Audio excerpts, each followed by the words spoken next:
विदर्भात सूर्य आता तळपू लागला आहे। यात शुक्रवारी अकोल्यात तब्बल 44°C तापमानाची नोंद करण्यात आली। शुक्रवारी अकोल्यात 44°C तापमानाची नोंद करण्यात आली। सलग दुसऱ्या दिवशी विदर्भातील सर्वाधिक तापमानाची नोंद अकोल्यात करण्यात आली।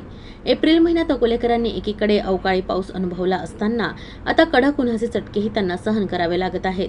उष्णतेच्या लाटेत होरपळून निघत असलेल्या अकोला शहराचं कमाल तापमान 44°च्या आसपास पोहोचलं आहे। गुरुवारी विदर्भातील सर्वाधिक 43.3°C तापमानाची नोंद अकोल्यात झाल्यानंतर सलग दुसऱ्या दिवशीही पारा चढलेलाच होता।